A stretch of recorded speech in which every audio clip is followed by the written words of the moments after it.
Hi there, I'm Danra, owner of Soul Illumination with Danra in Waterbury, Vermont. I figured I would share a story that would hopefully allow other recovering left-brainers who were not born mediums to recognize that you absolutely can do this.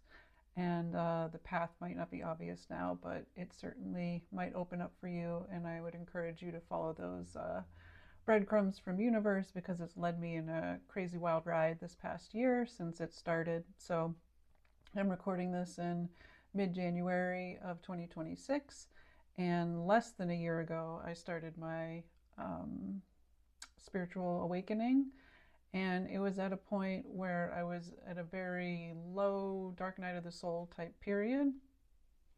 I was actually using words that I like hated certain people. I had some darkness in my heart, which is not typical for me, and I didn't like it. And I realized I was just bringing the same low vibration that other people were bringing to the table. And right at that time, a podcast came on by Suzanne Giesemann, who, if you know her, she's very well known in the spiritual community. She herself was extremely left-brained, a commander in the Navy, and she was the aide-de-camp or the right-hand man for Colin Powell, and in the air at the time of 9/11, and came back to the Pentagon, etc. So this is a woman with deep integrity who had also discovered late in life, after being in quite a rigid, structured military kind of mindset when she was trying to connect with her stepdaughter. And this podcast came on in my car without me asking it to. So this was breadcrumb number one. The universe basically was like, you're going to listen to this now and get yourself going another direction. So I did, and I'm a bit of an obsessive personality. I have a academic background, so I nerded that right up. I was like, give me all the information. I had no idea that you could be a medium if you hadn't just been born with it and seen like ghosts or whatever your whole life. That's so Suzanne's story allowed me to see that no, absolutely not. You can learn it at any time, and it just takes some openness and surrender. Which for left brainers, it's like, no, I want to know what's going on. I don't understand. I'm gonna talk to dead people. Tell me information. I need proof. So she is an evidential medium, and I did start to take her courses and do her meditations, which for somebody who is not used to getting out of your left brain, her meditations have like hemisync music along with her meditations, which are often channeled by her guides. So I started to listen to those every night, and then I started to have this amazing response to it. I just was able to consistently see my team. At first, it looked like a sparkler. They were doing like a circle sparkler in an O shape, and they told me to call them Owen. And my understanding was they were a collective, so it wasn't just a singular guide. And I've learned so much more about this, but I was able to, of course, speak to people who had passed, which is a big motivator for me as well. My dad had passed. I have lost 5 people to suicide. There's just a lot that I wanted to be reassured by. So this process was perfect because I could tap in to this myself. So I had been to mediums before, even though I was highly skeptical. So in my PhD program, several other of the people in my group had gone to this one particular medium in Jericho, Vermont. And shout out to her, Karen Fay. I've been to her now a bunch of times. But in the beginning, I didn't believe it, and I treated it like a true skeptic and scientist. And I interviewed all of my friends who went to see her. And I was like, oh, she's going to cold call you or cold read you. And but all of their interviews were different. And so I had gotten enough data that I wanted to go myself. So I lied to her. I called her on a landline, and I used a different name. Like I told her my name was Rachel, and I drove in a weird car. I paid cash. I made sure not to wear any jewelry. I pulled my hair back, like white t-shirt, the whole thing. And I tried to just sit down and not give her any information.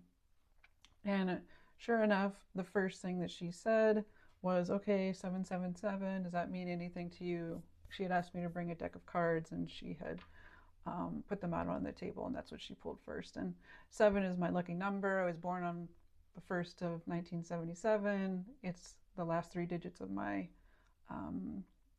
license plate. Room 7, 7 pounds. 7 was my number in volleyball. 7. So anyway, 777 was the first thing. I was like, oh no. So come on, lady. And then she said many other things that were similar to that during the session. And then halfway through, she said, oh, someone is here. And none of the other people who I had interviewed at length had any dead people come. So this was like, I don't even understand what you're saying. There's another person here.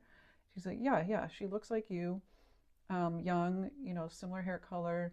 I see a car. The car was hit on the left by a truck. She was killed. There's a baby seat in the back. The baby was not in the car. And her husband's name ends with E. Now, this just completely blew my mind because my cousin Mike, which ends with E, he had just lost his wife the month before. And in that way, she was hit by a car. And it was obviously devastating. We had also lost another one of my cousins within a month. It was just a very tough time. And 5 of the kids in my family, of my cousins, no longer had moms. So this was a big event. And I didn't know what to do, but it's like I have to pass this message on to my cousin. So I called him, and he's like a football coach in Ohio. We hadn't really talked since we were kids and going to Christmas things, but I no longer lived there, and this was weird for me to be calling and talking about this topic. But he was open, and when I spoke to him, I'm like, listen, you don't have to believe any of this, but I have to tell you. So Danielle came through, and here's her message for you, and it was a beautiful message. And he said that he was literally holding flowers to take to her gravesite because today was her birthday. And I always get goosebumps when I tell this story. I'm like, okay, I don't need to be convinced anymore. And then I kept going back to the same medium, and I would write down in advance who I wanted to come through. And, like one of the people we wanted to come through, I said, it's going to smell really bad because at the memorial service, they said that he ate like tuna fish and peanut butter sandwiches. And so he had really smelly farts. And literally the first thing she said when I sat down is, what is that smell? And I see a young man, and he's barefoot, and it smells really bad. I'm like, boom, I know exactly who they're talking about here. And then I was able to pass on another beautiful message. So I kept going back to her, of course, oblivious that I could do this myself. So when I heard Suzanne Giesemann, I was already primed. And I'm the kind of person who's like, look, even though I'm a scientist, of course, you test your hypotheses, right? And it's hard to disprove these things. All I got was evidence that was accurate. So I was willing to follow to get more evidence. So I basically read every book there is, did all of the things, quantum physics, and there's some, about 1,000 things on the interweb. And I started connecting with other people who were doing this. And, whenever I would talk to my team, I would always ask them for evidence. So if after I would talk to them and they would share something with me, you're like, okay, what's my evidence for today? And like, oh, you're going to see a red, like, mini Tonka truck today. And I'm like, okay. And then I would be in my life and I would see one. It's like out of nowhere. Like, oh, okay, there you go. That's a sign. So I just learned to trust the signs. They were everywhere, all the time. I mean, I know the angel numbers are everywhere for people, like 1111 on the clock. It shows up all the time. I happened to look at the clock at that time. 4:44, 5:55.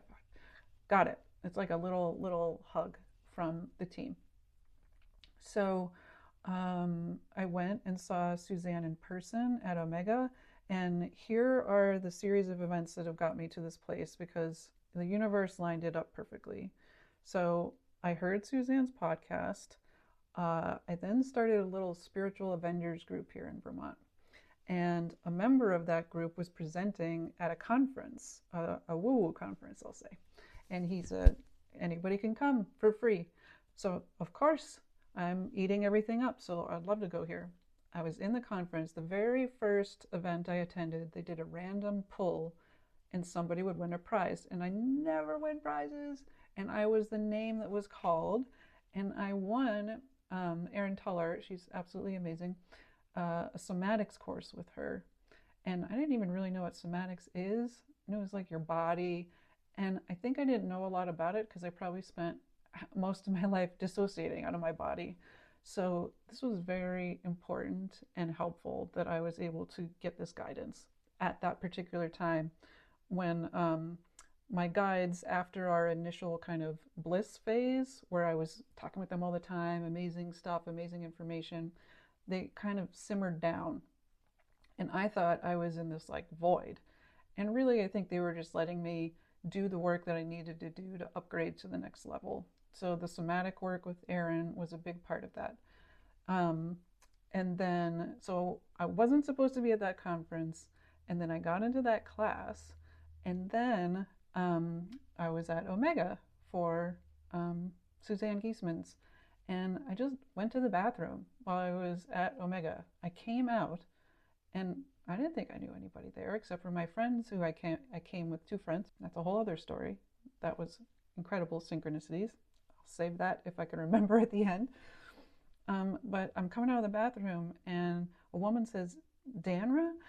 I'm like, yeah, oh my God, Diane. So Diane was also in that somatics class. She recognized me only by being online, and we hardly had any interface. So that was kind of amazing. And then she's like, oh, I want you to be, I'll introduce you to my friend, Nicole. And Nicole, it turns out, is a medium who also had taken a class with Erin, and she teaches about mediumship. I was like, oh my God, they just lay it out right in front of my face. Of course, I'm going to be trained by Nicole, medium Nicole. Love you. And so I have been in Dead Talking People training for since then, since August when I joined her. And I had to do some major work still with like, you start to learn that when you are like a pattern breaker in your family and why things were so challenging to kind of prepare you for this and to change the way that things have been done generationally in your family. I learned a lot, and a lot of it was difficult. But having the community of women was just unbelievably helpful because it was just there, like, you can kind of think you're a little cuckoo, right? You're on the fringe. You're a scientist, and yet now I'm just every day talking to dead people. It's a little bit of a stretch. So, so grateful. This group of women is just unbelievable. And then I went to a psychic fair, and I was like laser drawn to a different woman. And Kathy, who is Angel Whispers, I was just completely drawn to her, and I went to her booth, and now she's also. So I'm in 2 different mediumship groups. So in the evenings every week. And then I got Reiki trained at about the time when I also had my light languages start to come through. So you can kind of imagine this is all pretty fast. So I'm saying it out loud now, I'm like, geez Louise, all this happened really fast. In about mid-October, I just woke up one day and started speaking this random language to my cat. And my husband overheard. He's like, what are you doing? I'm like, I don't know. It's this language and it just won't stop coming out. It was almost like it had to come out. And I pictured there was a blue woman that I saw consistently. She was sitting cross-legged, and there was like this holographic form in front of her. She was moving her hand. She looks like the grandma from Avatar. So I started speaking this language, and I didn't know if I had had a stroke or whatever. So I took a video of myself, sent it to this mediumship group, and people are like, oh my God, light language, light codes. I'm like, what is that? So I didn't even have a frame of reference for that, and it was happening. So that was kind of fascinating. So every 3 weeks or so since then, I have a new light language, and I always picture the entity in my mind. I now have five, and they all tend to come out in a certain sequence when I'm doing it with groups. Like today is my very first group in this beautiful space in Waterbury, so it's inspiring me to take this video.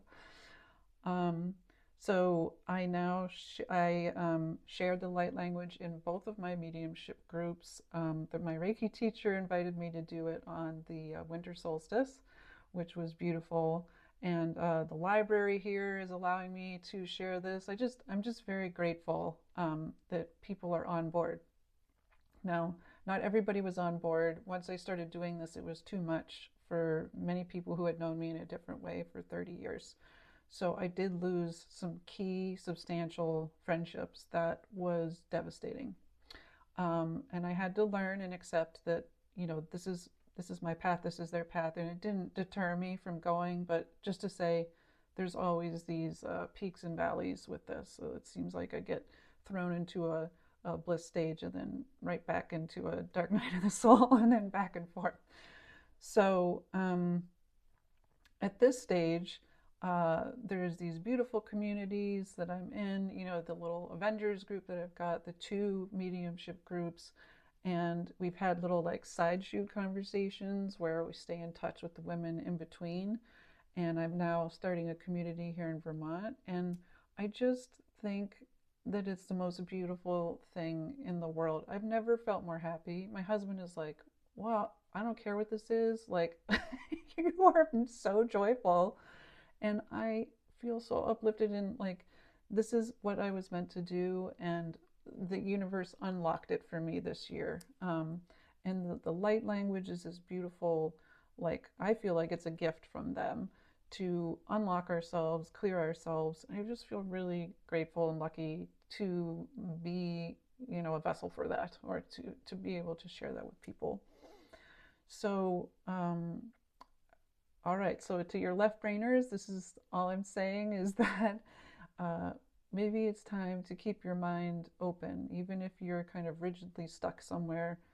Maybe it's time to open your possibilities, that there are limitless possibilities, that maybe we're not alone. We absolutely, the universe is driven by love. And right now, it's really hard to recognize that because so much chaos and so much, I just see like a swirling mess, right? It's a swirling mess. And it can be easily pull you back into that fear space. But once you kind of get into this path here, I'm reminded every day that they're standing right there with me. Even when you're like in those dark spaces, you're not alone, and it's just pure love. They literally see us like we're perfect, because we are, because our souls are perfect. And man, that's a big change from less than a year ago. So thank you for indulging this story. I followed about 1,000,000 breadcrumbs to get here, and every time I was just like, sure, I'll do this thing. So maybe keep your eyes open for your own. I do offer online supports. I do Reiki. I do the light language one-on-one with people, and I also do the evidential mediumship. So I'm just really grateful that you stuck through with this video. Some weird perimenopausal lady talking about, I don't know, talking to dead people. Good for you. You stuck with it. Maybe that means that you're meant to reach out. So I would love that. So have a great rest of your day, and thank you. And feel free to reach out if you have any more questions or feel inspired. All right. Bye-bye.